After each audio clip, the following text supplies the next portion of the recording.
Thank you very much, Maria. And I wonder, if you see me touch this microphone, just shout or something. So apparently I can hold it, but not to touch, so I will try not to.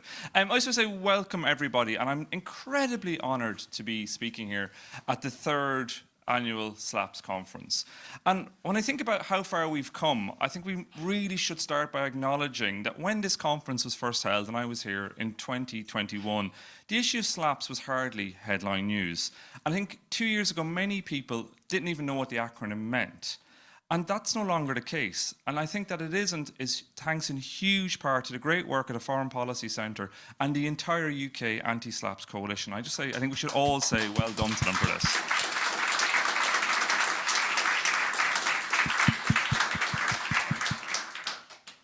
And I want to say a special thanks to the whole network as well for giving journalists like me and others who face SLAPPs a voice. It's an experience that can feel quite isolating, can feel like something that you're doing alone. And I think a huge thanks for that as well. It's been incredibly helpful. So where are we? Well, last March, Boris Johnson, who's not normally known for the accuracy of his public statements, rightly warned something. He said that for the oligarchs and super rich who can afford the sky-high costs, the threat of legal action has become a new kind of lawfare. We must put a stop to its chilling effect. So a year and a half on from the invasion of Ukraine, where are we? Has this chilling effect really warmed? I think we've definitely seen some positive developments. As Maria outlined in her really, really great opening remarks, there's been some changes. We've seen the Economic Crime Bill become an act. We've seen the Solicitors Regulatory Authority step up to the plate as well. That's great. I'm going to talk a little bit about that later. But there's still a lot to do. And I think if you look at the conference programme, you will see that. You will see how pernicious and pervasive SLAPPs are. Over the next few days, we're going to hear from a politician who's been slapped by a political donor. We'll hear from journalists in Thailand, in Mexico, who've been slapped by local politicians. And we're also going to hear about how legal action and threat of legal action has been used to silence the victims of harassment and sexual abuse. These are all really serious issues I think we have to deal with. And it's still clear that justice here in London still depends on having deep pockets to fight legal threats. And that's something a lot of us don't have. And it's also easy, I think at times, to blame foreign scapegoats for this. People with suspicious past who've made their money in far-flung places, Putin's warlords and his cronies. But our own political elite has not been above indulging in the odd slap to try and silence their critics. And yes, I am looking at you, Nadeem Zahawi. And personally, I'm no stranger to slaps. And they don't say you never forget your first slap, but maybe they should. And I remember mine came on an unseasonably warm, and I remember because it was warm, summer's day, and I was living in Glasgow in 2018. And I was sitting outside my local bar. I said it was warm, unseasonably warm. And I was having a drink, and my phone pinged, my email pinged. And it was a letter on headed notepaper from a law firm in Belfast threatening to sue me for defamation on behalf of the now Democratic Unionist Party leader, Jeffrey Donaldson. And at that point, I'd probably been writing about the DUP for about a year. I'd been writing a lot about their Brexit campaign, and I'd revealed how they'd spent £435,000 in anonymous donations during that campaign. And I'd revealed all sorts of various aspects of this, and I traced this money back actually to Glasgow, to a small, strange recondite outlet that was run by a man who had previously been in business with the head of Saudi secret intelligence. So it was a strange story with lots of twists. I've been reporting for a long time. And Jeffrey Donaldson had often featured in my reporting because he had been the head of the DUP's Brexit campaign. And now he's threatening to sue my employer, Open Democracy, and me personally for defamation. And I'd also worked in Northern Ireland, and I knew that Northern Ireland, thanks to the DUP, had not had defamation reform. So we were advised if we went to court, we risked bankruptcy. So reluctantly, we took the story down off our website. But that wasn't the end of the legal threats.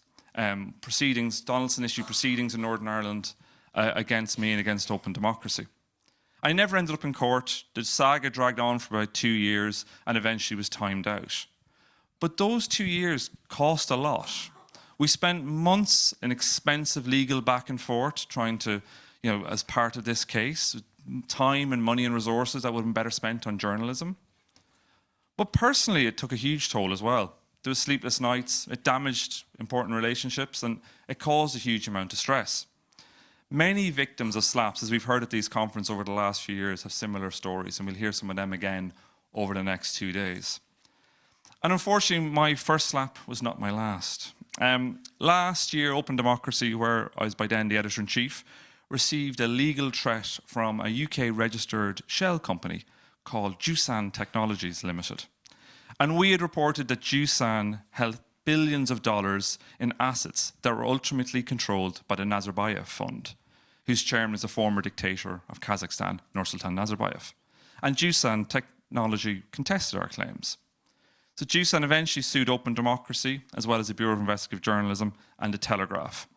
And these stories were all based largely on reporting that had initially been done by the Organised Crime and Corruption Reporting Project, where I now work. The case is still ongoing, and it's been deemed a SLAPP by the Coalition Against SLAPPs in Europe. And it's still going through the courts. I'm pleased to say at least the redoubtable Caroline Keane, who's going to be here speaking, is on the case. So I feel we're in safe hands, all of the various organisations. But these stories are far from unique or unusual.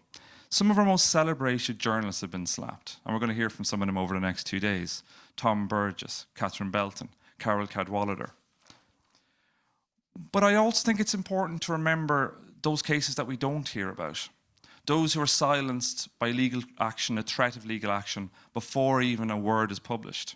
I often think of SLAPPs as the tip of the iceberg. For every legal threat that ends up in the public domain, and that doesn't even mean ending up in court, there are countless other stories that are never told because of the threat of legal action. I think it's really important to remember and think about that. And I think it's also important to think about how abused London's libel courts have been. You know, we've seen sanctioned war criminals able to sue journalists here in London.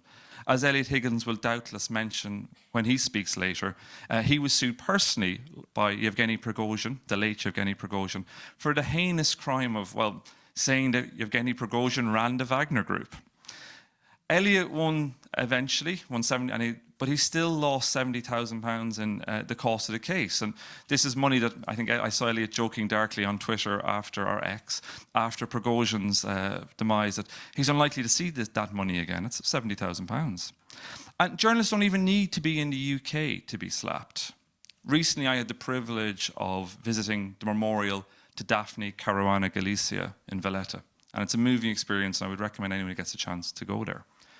And Daphne, it's almost 6 years, as Maria says, to the day from her murder when I was there. And at the time of her death, Daphne was battling more than 40 lawsuits. Many of them were coming from London. The very day she died, another letter arrived from Shillings. Daphne's Maltese colleague, Caroline Muscat, is also going to be here, and she's had to endure terrible legal threats as well. This has not gone away. My OCCRP colleague Paul Radu was living in Romania when he was sued personally in London by an Azerbaijani MP.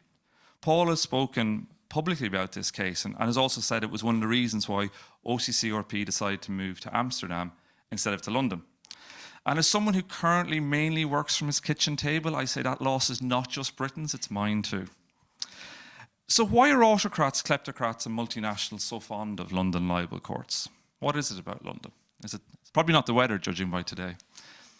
Well, one thing is our courts are quite claimant friendly, and they still are, despite the 2013 defamation reforms. London's law courts also have a kind of veneer of probity, especially around the world. It's kind of the same reason why Scottish limited partnerships and now English limited partnerships are so fond of by organised crime outside of the UK, is that the little flag of GB, it does work well in other parts of the world, and that's part of the reason why our courts are popular.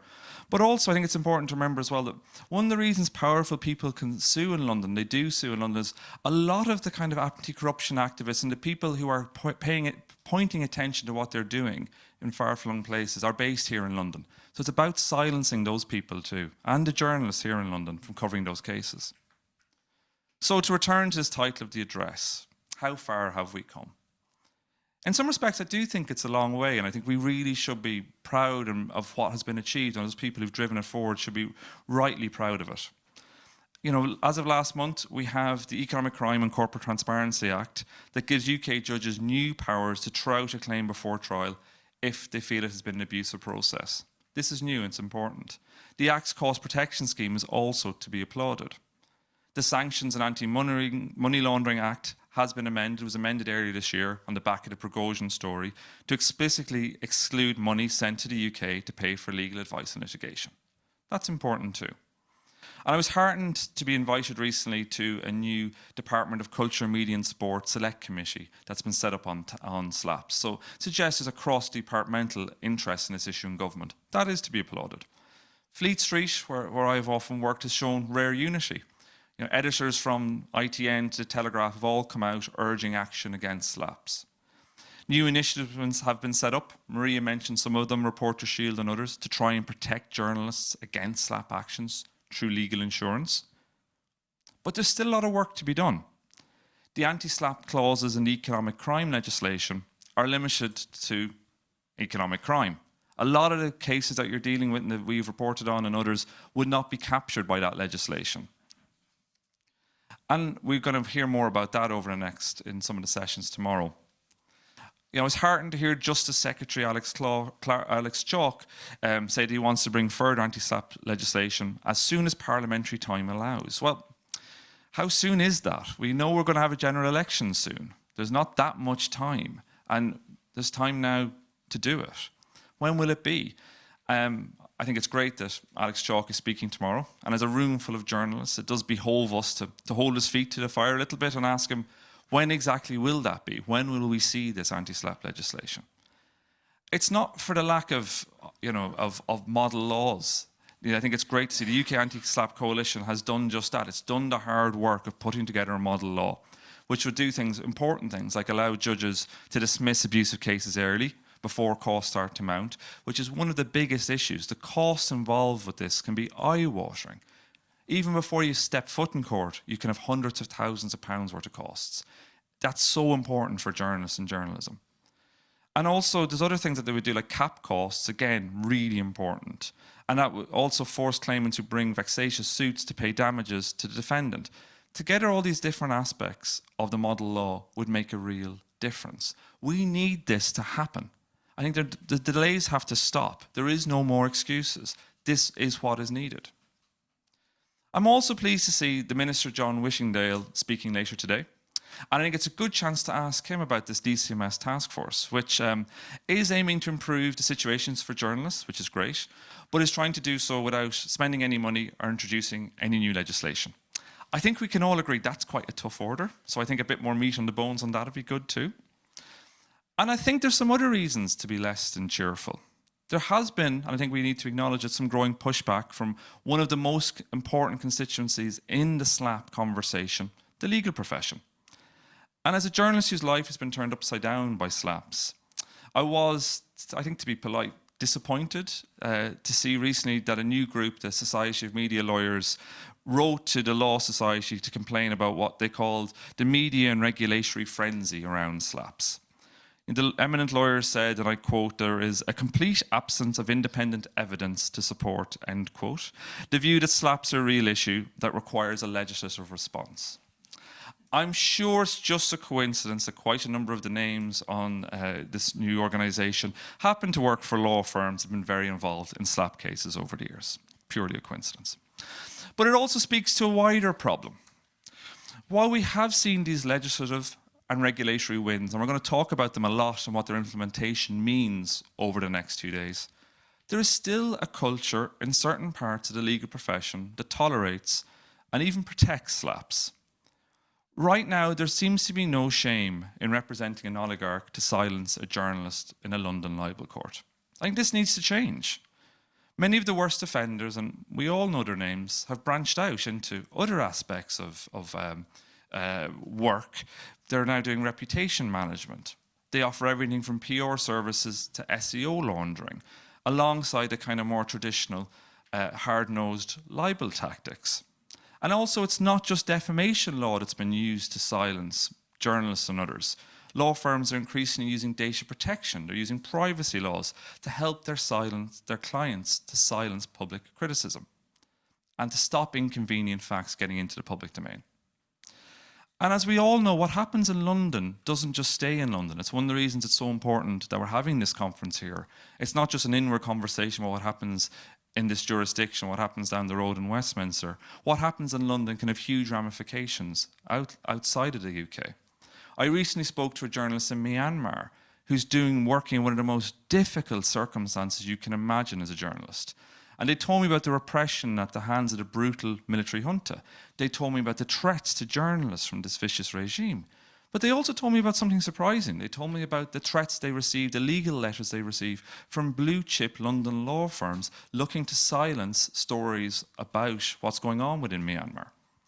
Is this really ethical behaviour? I think we even have to ask that question. This is something that's really concerning. And we also need to be mindful that journalists are not the only victims here. As we shall hear again over the course of the next 2 days, SLAPPs can be used to silence practically anybody, corporate whistleblowers, survivors of sexual abuse. I would particularly encourage you to listen to Nina Cresswell tomorrow. Her bravery and persistence should be an inspiration to all of us. I'd also encourage you to all pay close attention to the session later this morning on legal measures to address SLAPPs around the world. I'm very conscious that across the Irish Sea in my home country, we are starting to become, if we're not already, one of Europe's leading libel destinations. On both sides of the Irish border, we're seeing politicians using the courts to silence criticism. Earlier this month, the Sinn Féin representative in the Dáil lodged proceedings in the Irish High Court against the Irish Times and its political correspondent, Harry McGee. This is far from an isolated incident. In Belfast, the chairman of the Loyalist Communities Council has brought a defamation case against the SDLP MLA Matt O'Toole.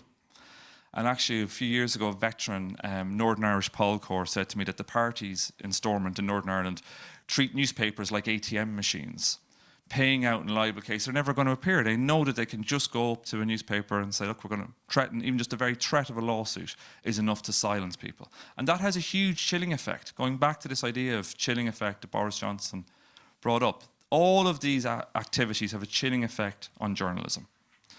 So where are we now, more than a year later? As I say, I think we've had a lot of significant progress. I think the fact that we're all here is testament to that. I'm also really pleased to see, I've been to this conference before, there's a lot of new faces here. This is really good to see. It feels like this is a conversation that's reached out. I see David Hooper here, his book is out as well. There's a conversation that's happening beyond just the bounds of this room. I think that's really important. And I think the next few days provide a great opportunity for us to catalyse on that, for us to have those conversations, to figure out how we can implement the changes we have, the opportunities that we have. And I think also that much more needs to be done if London isn't going to be seen as the libel capital of the world. And I know some lawyers don't like that claim, but often people say that. I'm not going to Donald Trump on it there, but it is something that people say, and we need to be conscious of that. And I, for one, am really looking forward to the debates, the discussions, and I'm sure there'll be disagreements over the next 2 days. But I want to say thanks again to the Foreign Policy Centre and everybody who were here today for those. Thank you very much.